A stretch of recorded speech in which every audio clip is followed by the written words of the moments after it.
Hello students, how are you all? Today we are going to start 6th chapter from standard 6. English is Who I am. Who I am उसका part 1 many voices. So ये आज हम शुरू करेंगे. तो first है राधा.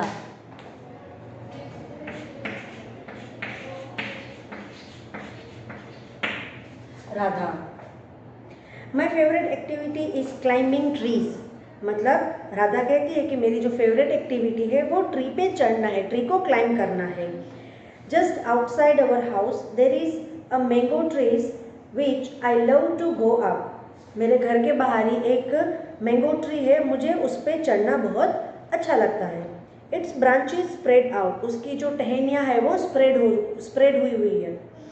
सो it is simple to climb up the tree. तो जो टहनियाँ है वो स्प्रेड हुई है तो उसकी वजह से ट्री पे चढ़ना बहुत ही आसान रहता है. And I can sit comfortably in the folks of a true branches. और जो दो ब्रांचेस है उनके बीच की जो जगह है उस पर वो बैठ जाती थी.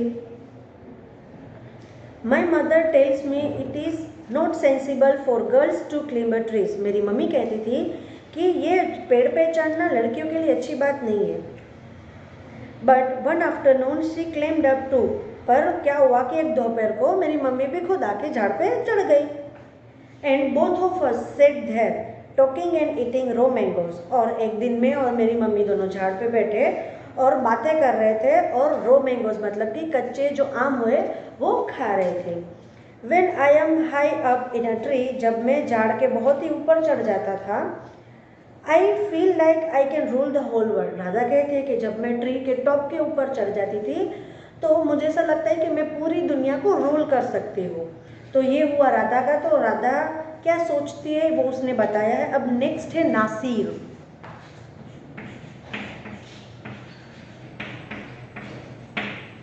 Nasir. When I grow up I want to become a seed collector. जब मैं बड़ा हो जाऊंगा तो मुझे सीड कलेक्टर, सीड यानी कि बीज, SEED, सीड यानी कि बीज कलेक्टर बनना चाहता हूँ मैं. We have cotton field in our village and every year my father spend a lot of money on buying new cotton plants. हमारी एक कॉटन की खेती है. कॉटन यानी कि कपास की खेती है और हर साल मेरे पापा है वो बहुत सारे पैसे लगा देते थे क्या करने में, तो buying a new cotton plant. जो बाकी नए कॉटन प्लांट है उनको खरीदने में मेरे पापा हर साल बहुत पैसे लगा देते थे. माई grandfather told me that many years ago he could collect the seeds from his own plants which could be sown to grow new plants during the next year. मेरे जो ग्रैंडफादर है वो मुझे कहा करते थे कि बहुत साल पहले वो खुद ही जो बीज है वो खुद ही के प्लांट से कलेक्ट कर लिया करते थे.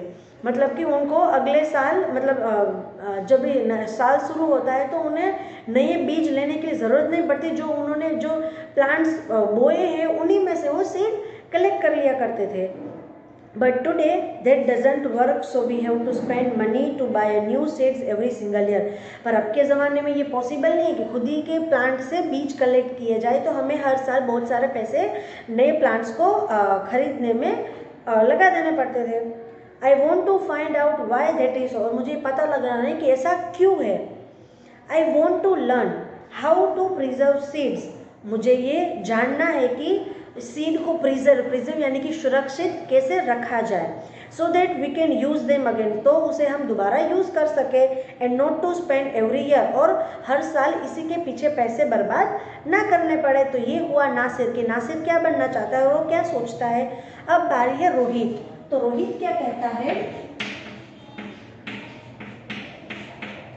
Rohit. If I had a huge amount of money I would travel and travel. Rohit कहता है कि जब मेरे पास बहुत सारा पैसा होगा तो मैं ट्रैवल मतलब घूमता रहूँगा. I want to see the mountains of New Zealand because they looked beautiful in a magazine picture. वो कहता है कि मुझे न्यूजीलैंड का माउंटेन देखना है क्योंकि वो बहुत ही ज़्यादा सुंदर दिखता है एक मैगजीन के पिक्चर में. I wish I could sail down the Amazon river in South America on raft. वो कहता है कि मैं अमेजोन रिवर है ना, अमेजोन रिवर जो साउथ अमेरिका में, उस पर से जाना मतलब उस पर से गुजरना चाहता हूँ एक राफ्ट में. I want to live on the beaches of Lakshadweep and dive down to see coral. वो कहता है कि मुझे लक्षद्वीप का जो बीच है उसमें उधर रहना है और डाइव डाउन मतलब उसमें डुबकी लगानी है कोरल को देखने के लिए. I suppose I should go to the Konark temple in Odisha. वो कहता है कि मुझे कोरनाक टेम्पल भी देखने जाना है जो कि ओडिशा में है. और the old city in bingeing in China, और उसे चाइना जो ओल्ड सिटी है चाइना में बिंजिंग करके उसे देखना है.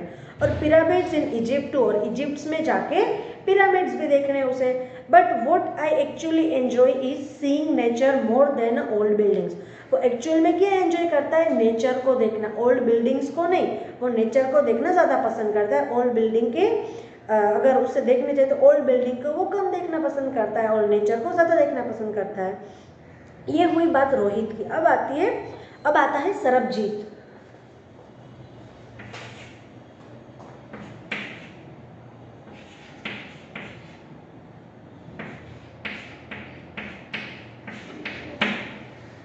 Sarabjit. What make me very angry is when people don't believe me when I am telling the truth. Sarabjit कहता है कि कौन सी चीज़ है जो मुझे बहुत ज़्यादा गुस्सा दिलाती है, तो ये वो है कि जब मैं सच बोलता हूँ तब मुझ पर कोई भरोसा नहीं करता. सबको ये लगता है कि मैं झूठ बोल रहा हूँ जबकि मैं सच बोल रहा हूँ. फॉर एग्जाम्पल, एक एग्जाम्पल के तौर पर देखते हैं.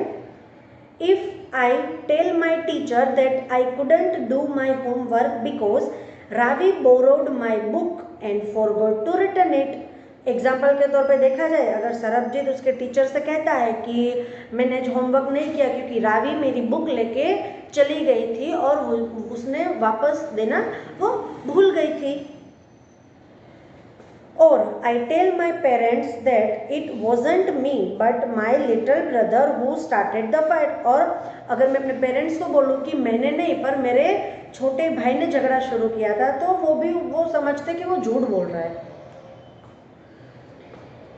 और if I tell my teacher that I really did study for the test even if I have got bad marks.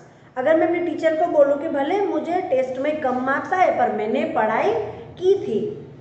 They all look at me as if they think I am telling lie. और वो सारे लोग मुझे इस तरह से देखते हैं जैसे कि मैं झूठ बोल रहा हूँ. The look on their faces really angers me. उनके फेस पे जो लुक होता है ना, उनके चेहरे देख के मुझे बड़ा गुस्सा आता है. Sometime I have to look down at my shoes and count to 10 so that I do not show that I am angry.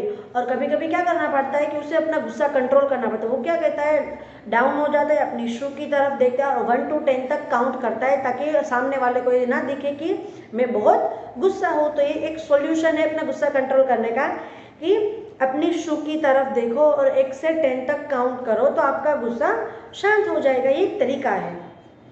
अब सरबजीत का हो गया. अब है Dolma.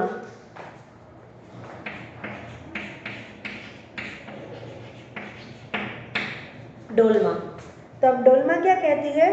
When I grow up I am going to be a prime minister of India. वो कहती है कि जब मैं बड़ी हो जाऊंगी तब मैं प्राइम मिनिस्टर बनूंगी. People always laugh when I say that. और लोग हमेशा हंसते हैं मुझ पे ये सुन के. But I am sure that I will do it. पर मुझे विश्वास है कि मैं ये करके दिखाऊंगी, मैं PM बन के दिखाऊंगी. Everyone in my class ask me what to do when they have a problem. और क्लास में सब मुझे पूछते हैं कि उसे क्या करना चाहिए जब ये प्रॉब्लम आती है तो. And my teacher always trust me when something needs to be done in school. और टीचर भी मुझ पर बहुत भरोसा करते हैं. जब उन्हें कोई काम होता है, उन्हें कोई काम कंप्लीट करना होता है तो वो भी मेरी हेल्प लेती है. I want to make things better for everyone. मुझे सबके लिए काम अच्छा करना पसंद है मुझे. I want us to have a good hospital and roads and school. मैं चाहती हूँ कि हम सबके पास एक हॉस्पिटल हो, अच्छे रोड्स हो और अच्छी स्कूल्स हो. I want to make sure that there are many good scientist in India. और वो ये भी चाहती है कि उनके इंडिया में बहुत अच्छे साइंटिस्ट हो who will invent cure for disease. और वो उन सारी तकलीफ़ों का हल, मतलब जो सारी बीमारियां हैं उनकी दवाइयाँ शोध सके. And send a spaceship to Mars. और मार्स पे स्पेसशिप भेज सके. अब ये हुआ डोल्मा जिसका सपना है कि पीएम बनना, प्राइम मिनिस्टर बनना। अब है पीटर, लास्ट है ये Peter. Peter, my favourite day is the second Sunday off every month. Peter कहता है कि मेरा फेवरेट डे है second Sunday off every month. हर मंथ में जो सेकंड संडे आता है वो मेरा फेवरेट है। तो क्यों, तो देखते हैं। On this day our whole family always go to the cinema hall to see a film. और इस दिन पीटर की पूरी फैमिली सिनेमा हॉल जाती है फिल्म देखने के लिए। My father gets the ticket in advance. मेरे पापा है वो एडवांस में टिकट ले लेते थे। And all of us, my grandmother, my parents, my two brother and I take the bus there। और सब मेरे ग्रैंडमदर, मेरे पेरेंट्स, मेरे 2 ब्रदर है और मैं वहाँ से बस में जाते थे। In the interval, my father buys us a peanut and I love to sit in the darkness of the hall eating and watching the film। और जब इंटरवल होता था तो मेरे पापा जाके मूंगफली, पीनट्स यानी कि मूंगफली लेके आते थे और मुझे बहुत पसंद है कि डार्कनेस में मतलब अंधेरे में बैठना, फिल्म देखते देखते खाना। Afterwards we always stop to eat ice cream.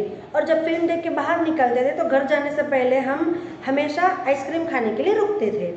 Everyone is in a good mood and we all feel very lucky that we are such in a happy family. और सब लोग एकदम अच्छे मूड में होते थे और हमें ऐसा फील होता था कि हम बहुत ही ज़्यादा लकी है कि हमें ऐसी प्यारी सी फैमिली मिले। तो ये था अपना चैप्टर हु एम आई। तो ये यहाँ पे ख़त्म होता है। Thank you so much.